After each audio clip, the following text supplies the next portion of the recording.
Assalamualaikum warahmatullahi wabarakatuh. Hai sobat semua, apa kabar? Semoga tetap sehat selalu ya. Sobat, mau nanya nih, pernah nggak sobat makan pempek atau kimchi atau jeruk, lalu setelah memakannya timbul rasa perih di bagian perut? Pasti pernah. Hal ini disebabkan adanya asam dalam makanan-makanan tersebut. Lantas, apakah dengan begitu menjadikan makanan yang mengandung asam berbahaya bagi tubuh? Jawabannya tidak. Sebab dalam tubuh kita terdapat larutan penyangga yang menyelamatkan tubuh kita.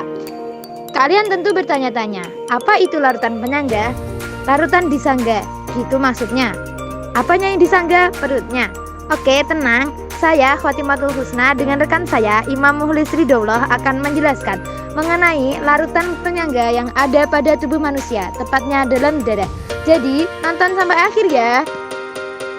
Kak Mukhlis, jelaskan dong pada teman-teman apa itu larutan penyangga.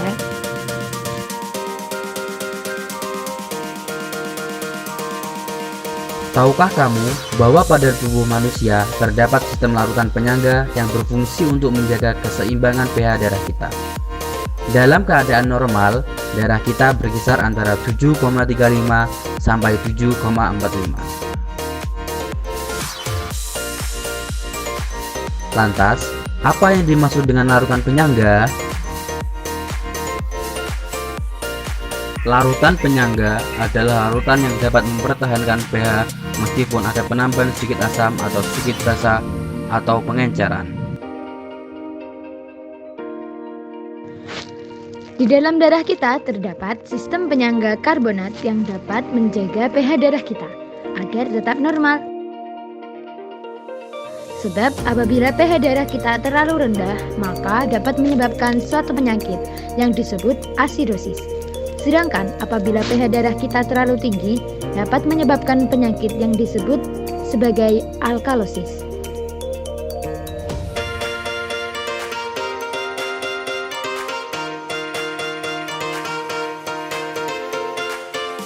Berikut merupakan mekanisme sistem penyangga dalam darah.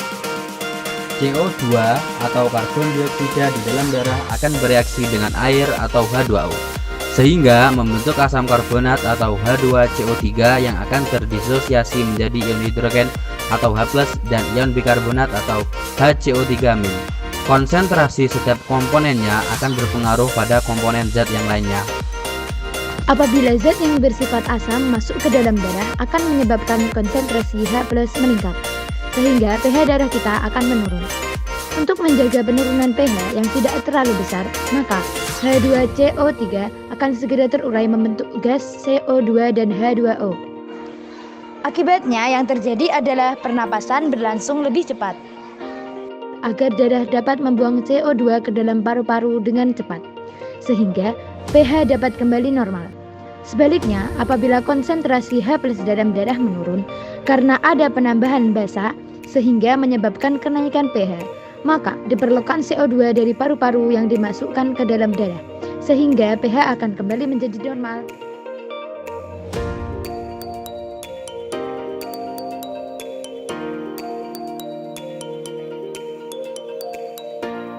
Jika ditinjau dari jenisnya, larutan penyangga ada dua macam.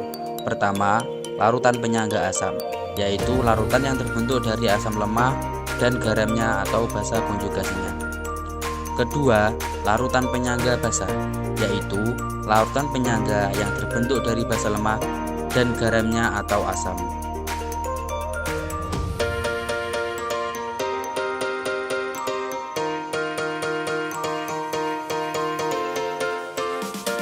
Contoh larutan penyangga ialah larutan penyangga yang terdapat dalam darah manusia adalah larutan penyangga asam karena terdiri dari asam lemah yaitu asam karbonat H2CO3 dan garamnya atau basa konjugasinya yaitu HCO3- atau ion bikarbonat. Sedangkan contoh larutan penyangga basa adalah amonium hidroksida atau NH4OH dan asam konjugasinya yaitu NH4Cl.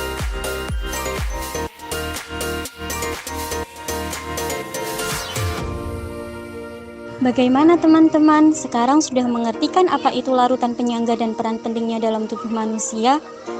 Ternyata, meskipun jarang diperhatikan, larutan penyangga ini justru punya peranan yang cukup vital bagi kita ya. Bayangkan, jika kita tidak ada senyawa penyangga di dalam tubuh kita. Tahu kan bahayanya zat asam tinggi di dalam tubuh? Tidak bisa terbayangkan bagaimana jika tubuh kita terlalu banyak senyawa asam ataupun basa. Tubuh akan sakit-sakitan dan aktivitas kita pun terganggu. Dalam Quran, surat At-Tin ayat 4 dan Al-Infitor ayat 7 dijelaskan bahwa Allah menciptakan kita dalam bentuk yang sebaik-baiknya. Dan Allah karuniakan anggota tubuh yang sempurna dan seimbang sehingga kita bisa beraktivitas dengan lancar. Begitu besar rahmat Allah yang tergambar dalam tubuh kita. Oleh karena itu, sudah seharusnya kita bersyukur kepada Allah karena telah menciptakan manusia dengan begitu komplit, teliti, dan dengan desain yang paling baik. Gunakan setiap anggota tubuh untuk beribadah kepada Allah sebagai wujud syukur atas nikmat anggota tubuh yang telah diciptakannya. Sekian dulu ya kawan. Terima kasih atas perhatiannya dan kurang lebihnya mohon maaf. Stay safe and stay healthy everyone.